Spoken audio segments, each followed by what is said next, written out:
ही किंमत ठरवली म्हणजेच बिझनेस होईल असं काही आहे का? किंवा किंमत किंमत कशी एखाद्या बिझनेसला बंद पाडू शकते किंवा ग्रो करू शकते? बरोबर. किंमत हे सर्वस्व नाहीये.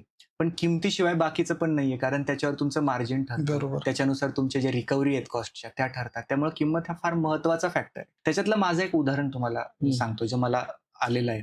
मी सुरुवातीला जेव्हा एकाचं बीईपी एनालिसिस केलं होतं, ब्रेक इव्हन एनालिसिस. एमआयडीसी मधले ते उद्योजक होते. तर तो रिपोर्ट जेव्हा मी त्यांच्यासोबत डिस्कस करत होतो, तेव्हा ते मला म्हटले, की "सर हे जे तुम्ही मला सांगताय, ह्या माझ्या बिझनेसला मी इतक्या डीप किंवा इतक्या डिटेल्ड आत्तापर्यंत मी स्वतः पाहिलं नव्हतं." याच्यावरून मला लक्षात आलं आणि तो उद्योजक एकदम म्हणजे चांगलं करत होता. असं काही नाही की त्यांचा व्यवसाय चुकीचा चालला होता. व्यवसाय व्यवस्थित होता.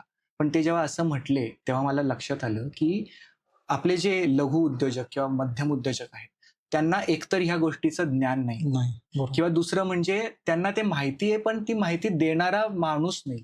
ती पोकळी मला कुठेतरी जाणवली.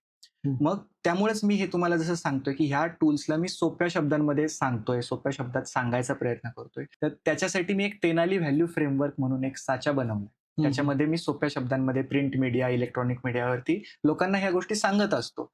तुमचा सीए सुद्धा तुम्हाला ह्या गोष्टी सांगू शकेल. त्याच्याबद्दल काहीच वाद नाही. पण मुद्दा काय आहे, की तुम्ही वेळोवेळी त्याच्याकडे ह्या गोष्टी विचारल्या पाहिजे.